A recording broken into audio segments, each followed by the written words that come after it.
On a February morning in 1943, just outside a small Tunisian village called Sidi, a young American officer climbed down from his Sherman tank and approached an abandoned German vehicle sitting in the desert sand. Lieutenant James Bates had been ordered to wait for the specialists, but something drew him closer to the disabled enemy machine. This Panzer IV had taken damage to its track system, leaving it immobilized but largely intact. The German crew had fled during the night as Rommel's forces pulled back toward the coast. Bates had never been this close to a German tank, without shells flying in both directions. The Panzer IV looked menacing in the early light. Its long gun barrel pointed off to one side at nothing in particular. The metal plates were welded with precision, painted in the tan and brown camouflage patterns the Afrika Korps used throughout the desert campaign. He walked slowly around the front, examining the sloped glacis plate, the driver's viewing port and the machine gun mount. When he reached out and placed his hand against the frontal armor, it felt cool in the dawn air, solid and substantial. This was the tank that had torn through British defenses at Gazala. This was the machine American intelligence briefings had warned them about repeatedly since they landed in North Africa 3 months earlier. Bates knew what his training had taught him. German tanks were superior, German engineering was meticulous, precise, and ahead of Allied capabilities. The Wehrmacht's panzer divisions had conquered Poland in weeks, overrun France in 40 days, and driven deep into Soviet territory. Their tanks were supposedly the reason. Better armor, better guns, better design overall. American tankers, going into their first combat, carried this knowledge like a physical weight. They were driving Shermans, tanks that had been rushed into production, designed by committees, built by automobile companies that had never manufactured armored vehicles before the war. These were adequate machines, they were told, but not exceptional. Certainly not equal to what the Germans fielded. When the Ordnance team arrived 2 hours later, Bates watched them begin their methodical work. Captain Robert Clarke commanded the technical intelligence section attached to 1st Armoured Division. His team carried measuring tools, cameras, notebooks, and a systematic approach to examining captured enemy equipment. They photographed the tank from every angle, documented all damage, recorded serial numbers and manufacturer markings. Then they began the detailed work of measuring armor thickness at multiple points across the hull and turret. Clarke used a portable ultrasonic thickness gauge, a relatively new piece of equipment that could measure steel plate without drilling through it. He placed the sensor against the frontal glacis plate, the main armor protecting the driver and hull gunner. He checked the reading twice, then frowned. He moved to another spot on the same plate and measured again. Then he called over his assistant, Sergeant William Morrison, and had him verify the measurements independently. Morrison took his own readings, compared them with Clarke's notes, and looked up with an expression of confusion. The frontal hull armor on this Panzer IV AUSFG, one of the most recent variants the Germans were fielding in Tunisia, measured 50 mm thick. Not the 80 or 90 mm that intelligence estimates had suggested. Not the 100 mm that rumor and fear had inflated it to, in the minds of men preparing for combat. 50 mm, the same thickness as the frontal hull armor on the M4 Sherman, which was 51 mm at vertical mounting, actually less effective than the Sherman's glacis, when the American tank's armor angle was factored into the equation. The mythology surrounding German armor superiority had deep roots, planted years before American soldiers ever faced panzers in combat. It began with newsreel footage of the Blitzkrieg, images that shocked the world in 1940 and 1941. German panzer columns rolling through the Ardennes forest, through supposedly impassable terrain that French military planners had assumed would protect their northern frontier. Tanks crushing through defensive positions, infantry running before them, entire armies encircled and captured. The word Blitzkrieg itself, lightning war, carried psychological weight. This was supposedly a new form of warfare, mechanized and unstoppable. American military intelligence services studied German armor extensively in the years before the United States entered the war. They interviewed British officers who had faced panzers in France and in the North African desert. They examined destroyed German tanks when examples became available. They read German technical manuals captured in combat. They compiled reports on panzer tactics, armor specifications, and combat performance. These reports formed the basis of training materials distributed to American armored units preparing for deployment overseas. The intelligence assessments emphasized German technological sophistication. German optics were supposedly superior, providing better target acquisition and ranging. German armor steel was described as being of high quality, properly heat-treated and face-hardened. German guns, particularly the new long-barreled 75mm KWK-40 mounted on later Panzer IV variants, had excellent armor penetration at combat ranges. German tank crews were experienced, many having fought in Poland, France, and Russia before facing American forces. German tactical doctrine emphasized combined arms operations, coordinating tanks with infantry, artillery, and air support effectively. All of this was true to varying degrees. German technology was sophisticated. German guns were effective. German crews were experienced. German tactics were refined through years of combat. But the intelligence picture was incomplete, shaped by the fog of war and by the natural tendency to overestimate enemy capabilities. When you're preparing men for combat, you emphasize threats. You tell them the enemy is dangerous, well-equipped, and professional. You don't want soldiers going into battle overconfident. Better they respect the enemy and take appropriate precautions. British experiences in North Africa had reinforced the mythology. The Desert Fox, Field Marshal Erwin Rommel, had defeated British armour repeatedly in 1941 and 1942.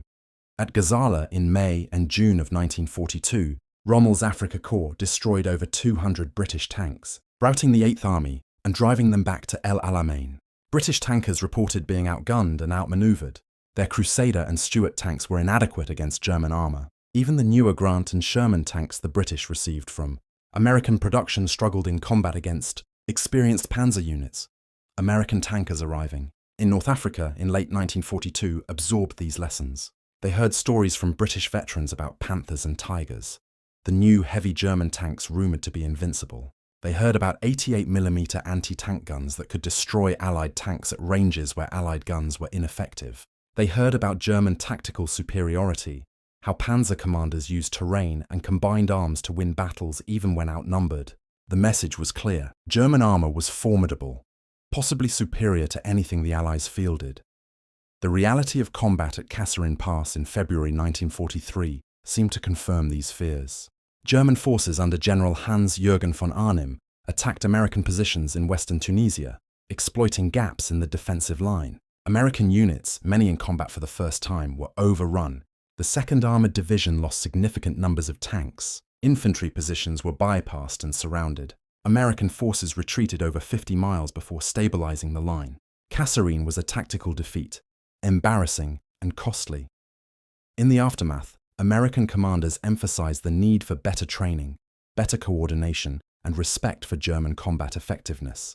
The lesson many American tankers took from Kasserine was that German tanks were superior and German tankers more skilled. This was partly true but incomplete.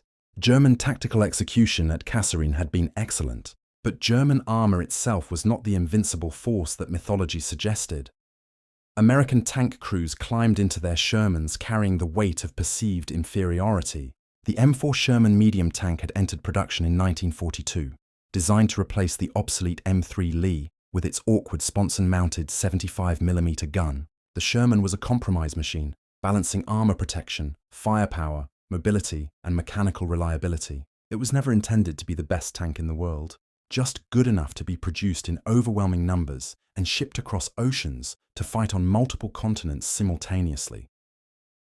The Sherman's specifications reflected American design philosophy. The tank weighed approximately 30 tons in its most common variant, the M4A1 with a cast hull. Frontal hull armour was 51mm thick, mounted at a 56-degree angle from vertical, providing effective protection equivalent to approximately 75mm against anti-tank fire.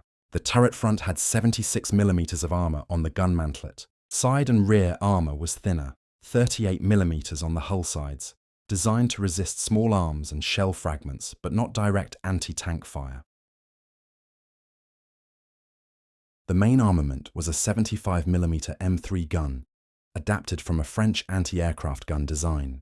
This gun fired several types of ammunition: armor-piercing shot for engaging enemy tanks, high-explosive shells for attacking fortifications and infantry, and white phosphorus rounds for creating smoke screens. The armor-piercing round could penetrate approximately 60mm of vertical armor plate at 500 yards, adequate for engaging most German tanks at typical combat ranges in North Africa. The Sherman's greatest advantage was not its armor or its gun, but its mechanical reliability and ease of production. The tank used components from the American automotive industry. The engine in most variants was a Continental R975 radial aircraft engine producing 400 horsepower, the same engine used in training aircraft. The transmission was adapted from truck designs. The suspension used vertical volute springs, simple and reliable. The tracks were rubber-backed steel, lasting approximately 2,500 miles before replacement. Inside, the Sherman was spacious by tank standards. 5 crew members had defined roles. The driver and assistant driver, who also operated the bow-mounted 30-caliber machine gun, sat in the front hull. The commander, gunner, and loader occupied the turret. The commander had a cupola with vision blocks providing all-around observation. The gunner had a telescopic sight and a power traverse system for rotating the turret. The loader had organized ammunition racks and enough space to maintain a reasonable rate of fire.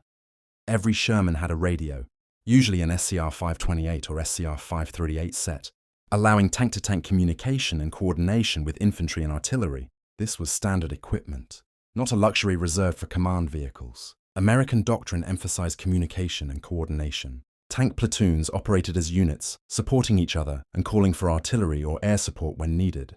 The radio was as important as the gun in American tactical thinking. But despite these advantages, American tankers worried about their equipment. They had heard the stories. German tanks had thicker armor. German guns were more powerful. German optics were clearer. German crews were more experienced. The Sherman was adequate, functional, mass-produced. It was not exceptional. And in combat, adequate might not be enough. When Lieutenant Bates stood before that captured Panzer IV in the Tunisian desert, examining the tank that had driven British forces back across North Africa and bloodied American units at Kasserine Pass, he carried all these assumptions. German armor was superior. German engineering was better. The tank before him represented technological excellence that American industry supposedly could not match. This was what he believed, what he had been trained to believe, what every intelligence briefing and combat report had reinforced. Captain Clarke's measurements were about to shatter that belief completely. Captain Robert Clarke had joined the Army's Ordnance Department in 1938, working at Aberdeen Proving Ground in Maryland, where the military tested weapons and equipment. He held a degree in mechanical engineering from MIT and had spent 4 years examining foreign military hardware before the war began. When the United States entered the conflict in December 1941, Clarke was among the first ordnance officers assigned to create technical intelligence sections that would accompany combat units overseas.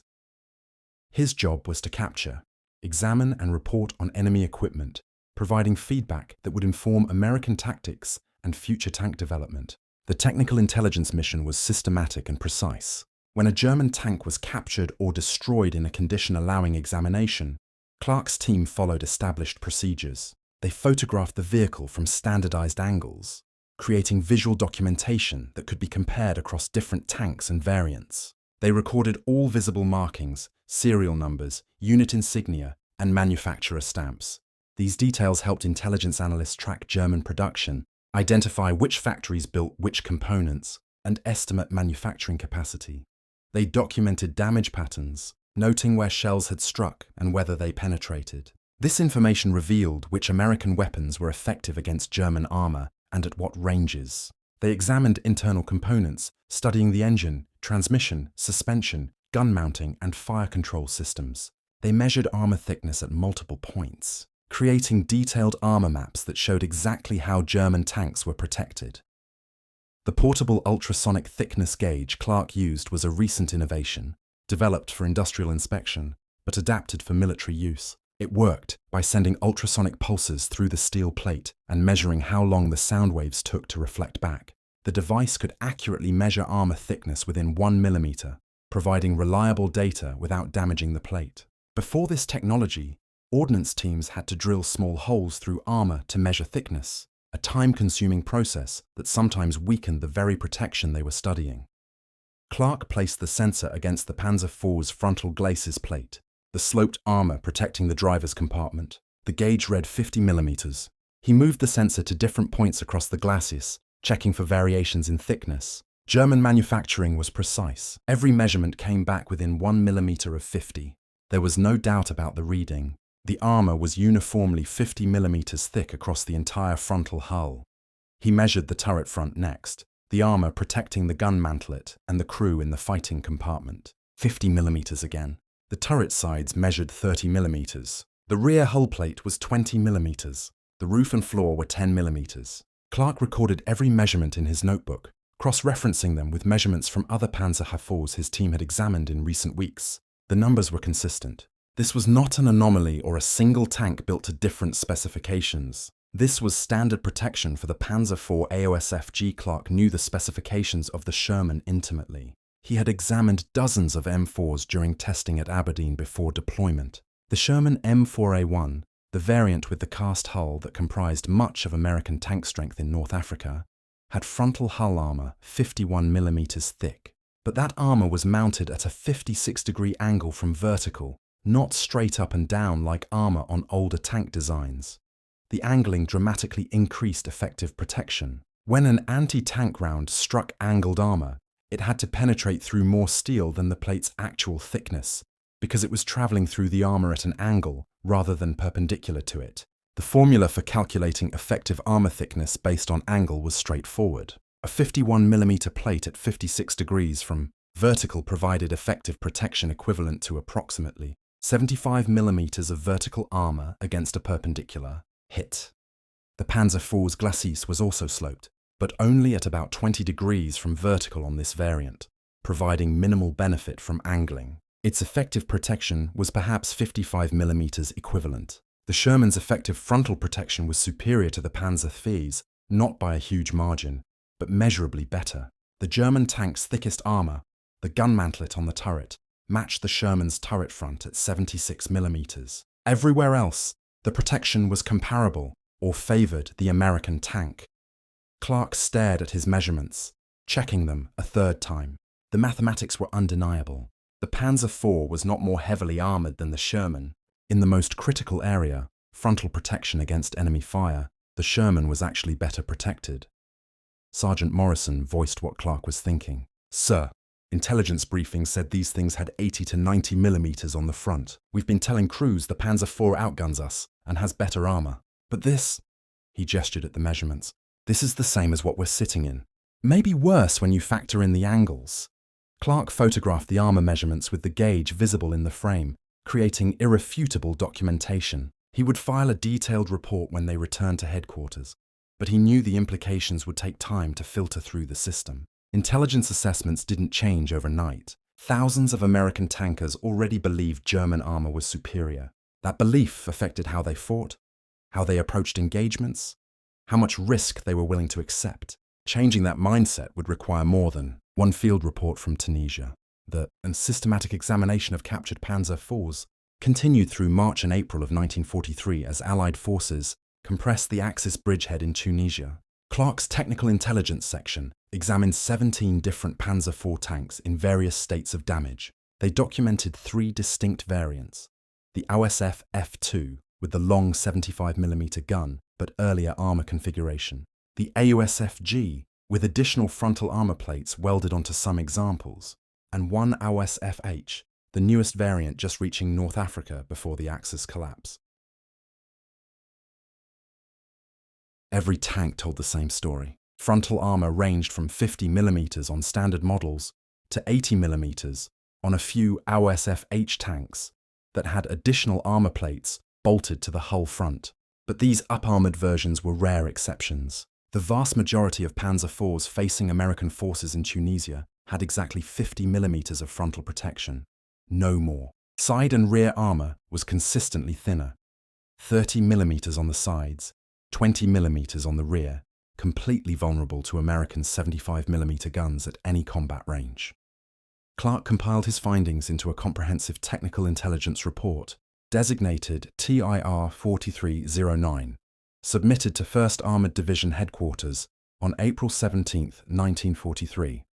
The report included detailed photographs, armor thickness measurements, penetration test results, and comparative analysis with American tank specifications. His conclusion was stated clearly in the executive summary. The Panzer IV medium tank does not possess armor protection superior to the American M4 Sherman. Frontal protection is comparable, with the Sherman's angled glacis providing slightly better effective thickness. Side and rear armor on both tanks is vulnerable to 75mm anti-tank fire at combat ranges. The report circulated through intelligence channels slowly. Copies went to 2nd Corps headquarters, to 5th Army in Algeria, to the War Department in Washington. Officers read it with skepticism. The assessment contradicted established intelligence estimates and the experiences of British forces who had fought panzers for 3 years. Some commanders questioned whether the tanks Clarke examined were representative samples or older variants being phased out. Perhaps Germany was holding back its better armoured tanks for the Eastern Front where the Soviets fielded heavier armour. But Clarke's findings were verified independently by British Ordnance teams examining the same captured vehicles. The British measurements matched the American data precisely: 50mm frontal armour, 30mm on the sides, 20 on the rear. The British had been fighting these tanks since 1942. They had lost hundreds of their own tanks to Panzer IV guns. Yet somehow the consistent overestimate of German armour thickness had persisted, passed from unit to unit, embedded in training materials and intelligence summaries. Lieutenant Bates received a copy of Clarke's report in late April. He read it carefully, comparing the measurements to what he knew about his own Sherman. The numbers were clear, but difficult to accept emotionally. He had been in combat for 4 months. He had seen Shermans knocked out by German fire. He had felt the impact of 88mm shells hitting near his tank, felt the concussion wave, seen the damage those weapons inflicted. The psychological weight of facing German armour was real, built from experience and fear and the constant awareness that a single penetrating hit could kill everyone in the crew compartment. Now he was being told that the enemy tank he feared, the Panzer IV that had spearheaded Rommel's victories in the desert, had the same armour protection as his Sherman, not better. Not the thick, impenetrable steel that mythology suggested. Just 50mm, the same 51mm on his own tank's hull. The realization was disorienting, almost offensive. Had they been afraid of a myth? Had German tactical victories been attributed to superior equipment when the equipment was actually comparable? The gun was a different matter. Clarke's report acknowledged that the German 75mm KWK 40 L48 gun mounted on Panzer IVs had better armour penetration than the American 75mm M3 gun. The German gun fired a longer, heavier projectile at higher muzzle velocity. At 500 yards, the German gun could penetrate approximately 92mm of vertical armour, while the American gun penetrated 60mm. This was a real advantage, significant in tank versus tank combat. But the armour itself, the protection that kept crews alive, was not superior. The Panzer IV could kill a Sherman more easily than a Sherman could kill a Panzer IV at range, but both tanks could kill each other. Neither had immunity. The combat was more even than anyone had believed. American tankers were not facing invincible superweapons. They were facing competent enemy tanks operated by experienced crews. Tanks that could be destroyed by American guns if American crews fought intelligently and used their advantages in numbers, coordination, and air support. The evidence accumulated throughout the summer of 1943 as American forces invaded Sicily in July and mainland Italy in September. More German tanks were captured and examined. Panzer IVs, Panzer IIIs with their even thinner armour, and occasional examples of the newer Panthers and Tigers that were beginning to appear in limited numbers. The pattern held consistently. German medium tanks, the workhorses of the panzer divisions, had armour protection comparable to American medium tanks, not vastly superior as intelligence estimates had suggested. In Sicily, the Hermann Göring Panzer Division deployed approximately 60 tanks, mostly Panzer IVs and Panzer IIIs. American and British forces destroyed or captured 47 of these tanks during the campaign. Ordnance teams examined 31 that were intact enough for detailed study. Every Panzer IV measured 50mm frontal armour. Every Panzer III measured 50mm maximum, with most having only 30mm on earlier variants. The data was consistent and undeniable. At the Tank Automotive Center in Detroit, engineers received copies of the technical intelligence reports from North Africa and Sicily. They compared German specifications with American designs and with captured German technical manuals that provided official armour thickness data. The German military's own documentation confirmed what field measurements showed. Standard Panzer IV armour was 50mm frontal, 30mm side. There was no secret thicker armour, No special alloy that made the steel more resistant. German armor steel was high quality, properly heat-treated and face-hardened, but it was not dramatically superior to American armor steel. The realization forced a reassessment of combat losses. When a Sherman was knocked out by a Panzer IV, it was not because the German tank had overwhelmingly superior protection that made it immune to return fire. Both tanks were vulnerable. Both could destroy the other. The difference in combat outcomes came from tactics, crew training, who saw the enemy first, who fired first, and who had better tactical positioning. These were factors American forces could address through training and doctrine, not insurmountable technological disadvantages. American tank commanders in Italy received updated intelligence briefings in October 1943. The briefings included photographs of captured Panzer IVs with armor thickness measurements clearly labeled. They included comparative tables showing Sherman and Panzer IV specifications side by side. The message was clear: your tank is not inferior. Your armor protection is comparable. Your gun is adequate at typical combat ranges. You can win tank engagements if you use proper tactics and fight aggressively. The psychological impact varied among crews. Some felt vindicated, their combat experiences making more sense in light of the new information. They had knocked out Panzer IVs in combat and now understood why their guns were effective. Others felt betrayed, angry that they had gone into combat believing they were outmatched when the reality was more balanced. A few remained skeptical, unable to reconcile the technical data with their subjective experience of facing German armor. Staff Sergeant Paul Fischer, a tank commander in the 1st Armored Division who had fought through Tunisia and Sicily, recorded his reaction in letters home. They told us today that the German tanks we've been fighting don't actually have thicker armor than our Shermans. They showed us the measurements from captured tanks. 50 millimeters, same as us basically. I don't know whether to be relieved or angry. We lost good men fighting those tanks, thinking they had this big advantage. Turns out they were just better at using what they had. Makes you think differently about everything.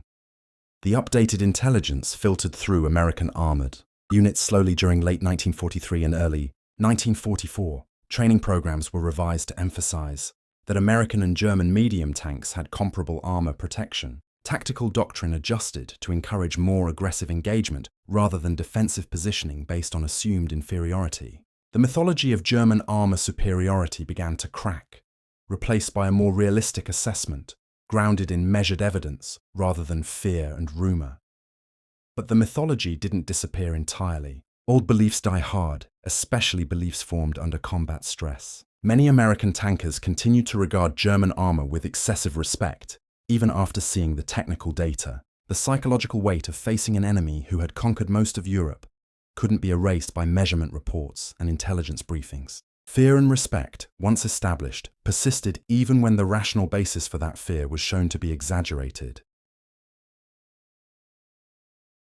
The reassessment of German armor capabilities fundamentally changed how American tank units approached combat in the European theater.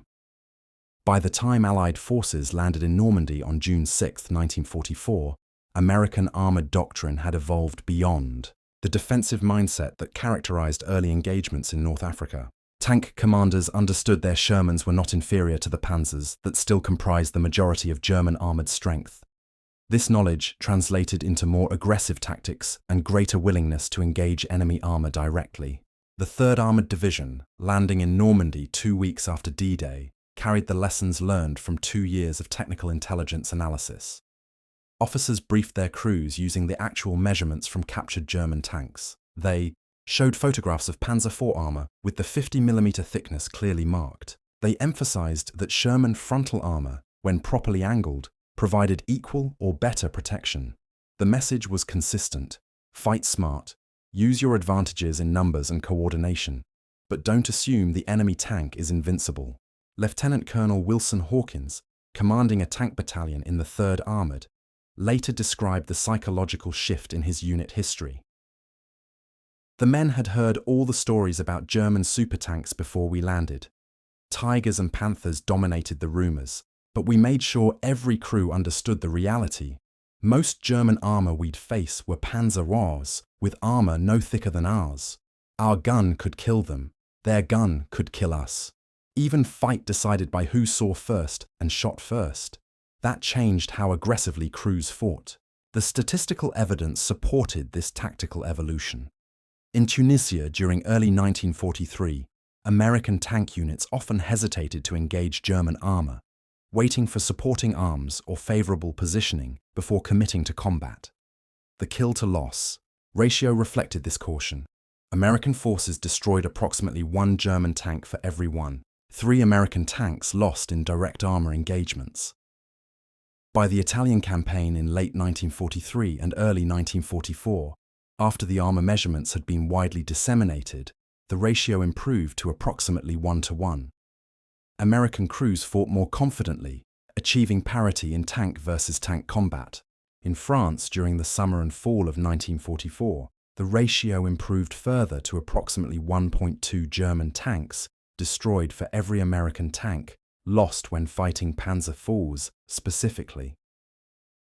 This improvement came partly from experience and better training, but also from the psychological confidence that came from knowing their equipment was adequate. American tankers no longer assumed they were outmatched. They fought as equals, using combined arms tactics and numerical superiority to achieve battlefield success. The reality of armor protection became evident in combat reports filed throughout the European campaign. When Shermans engaged Panzer IVs at typical combat ranges of 400 to 800 yards, both tanks could penetrate each other's frontal armor with well-aimed shots. The Sherman's 75mm gun, firing armor-piercing ammunition, could defeat 50mm of armor at these ranges. The Panzer IV's longer 75mm gun had better penetration, but not enough to guarantee kills against the Sherman's angled glacis, unless the shots struck at favorable angles. After-action reports from the 2nd Armored Division, during the breakout from Normandy in late July 1944, documented numerous successful engagements against Panzer IVs. In one action near Marigny on July 26th, a Sherman platoon from Company C engaged 5 Panzer IVs at ranges between 500 and 700 yards. 3 German tanks were destroyed, 1 was immobilized, and 1 escaped. 2 Shermans were hit, but not penetrated due to angled impacts. No American tanks were lost. The platoon leader's report noted, "Enemy armor was vulnerable to our 75mm at combat ranges. No evidence of superior protection." The technical intelligence regarding armor thickness also influenced American tank development priorities. When the Ordnance Department evaluated proposals for improved Sherman variants in 1943, they focused on improving firepower rather than adding weight through thicker armor. The understanding that German medium tank armor was comparable to American armor meant that incremental armor increases on the Sherman would not provide decisive advantage. Better guns that could defeat German armor at longer ranges were more valuable. This analysis led to the development and deployment of the Sherman 76mm gun variant, the M4A3, with 76mm. The new gun provided significantly better armor penetration, approximately 100mm at 500 yards compared to 60mm for the standard 75mm. The 76mm armed Sherman entered combat in France in July 1944, giving American tank crews a weapon that could reliably defeat Panzer IV armor at ranges where the German gun was also effective. The playing field leveled further. The reassessment of German armor capabilities was accurate for the Panzer IV and other medium tanks that formed the backbone of panzer divisions, but the analysis also revealed the genuine superiority of Germany's heavy tanks, the Panther and Tiger, which began appearing in significant numbers during 1943. These vehicles represented a different category entirely, and technical intelligence reports documented their advantages clearly and soberly. The Panther tank, designated Panzer V by the Germans, mounted 80mm of frontal hull armor at a steep 55-degree angle, providing effective protection equivalent to approximately 140mm. The turret front had 100mm of armor. The main armament was a 75mm KWK-42 L70 gun, substantially more powerful than the Panzer IV's weapon. This gun could penetrate 138mm of armor at 500 yards, more than twice the penetration of the Sherman's 75mm gun. American ordnance teams examined captured Panthers with the same systematic approach used for Panzer IVs. They measured armor thickness, tested penetration resistance, evaluated gun performance. The conclusion was undeniable. The Panther was superior to the Sherman in armor protection and firepower. A frontal engagement between a Panther and a standard Sherman with 75mm gun was heavily disadvantaged for the American tank. The Sherman could not reliably penetrate the Panther's frontal armor at combat ranges, while the Panther could destroy a Sherman from over a mile away. The Tiger I was even more formidable. Frontal armor measured 100mm vertical with 80mm on the turret sides. The 88mm KWK-36 gun could penetrate 112mm of armor at 1,000 yards. Against a Tiger, the Sherman with 75mm gun was critically outmatched in frontal engagements. American tactical doctrine emphasized flanking attacks, using numbers to surround German heavy tanks and attack their thinner side and rear armor. But here was the critical insight that technical intelligence provided. Panthers and Tigers were rare compared to Panzer IVs. German industry produced approximately 6,000 Panthers during the entire war and only 1,300 Tigers. In contrast, Germany built approximately 8,500 Panzer IVs. When American tank units engaged German armor in France, Italy, or Germany itself, they faced Panzer IVs roughly 60 to 70% of the time. Panthers comprised perhaps 25% of encounters, Tigers less than 5%. The mythology before 1943 had lumped all German tanks together as superior. The reality was nuanced. German medium tanks were comparable, German heavy tanks were genuinely superior but uncommon. American numerical superiority meant that even when facing Panthers or Tigers, American forces could mass multiple Shermans against single German heavy tanks, accepting losses but achieving tactical objectives through overwhelming force. Staff Sergeant Richard Hansen, a Sherman commander in the 4th Armored Division, encountered this reality during the pursuit across France in August 1944. His platoon engaged a mixed German force near Châteaudun that included 2 Panzer IVs and 1 Panther. The Panzer IVs were destroyed quickly at medium range. The Panther required coordinated fire from 4 Shermans attacking from multiple angles simultaneously. 2 Shermans were knocked out before the Panther was finally disabled by shots into its side armor. Hansen later wrote, "The Panther was everything they said it was. Tough as hell, great gun. But there was only 1 of them and 12 of us. The Panzer IVs went down like anything else. Most of what we fought was Panzer IVs, and those we could handle straight up." The statistical analysis of tank engagements in Northwest Europe from June through December 1944, compiled by the Operational Research Section of Supreme Headquarters Allied Expeditionary Force, documented the distribution of German tank types encountered. 63% of identified German tanks engaged were Panzer IVs or older models. 24% were Panthers. 8% were Tigers. 5% were assault guns or tank destroyers. The numbers confirmed that American forces primarily faced German medium armor that their Shermans could engage effectively, not the heavy tanks that dominated fears and rumors. The intelligence reports also documented German production constraints. Panther and Tiger tanks required substantially more manufacturing time and resources than Panzer IVs. A Panther took approximately 150,000 man-hours to build.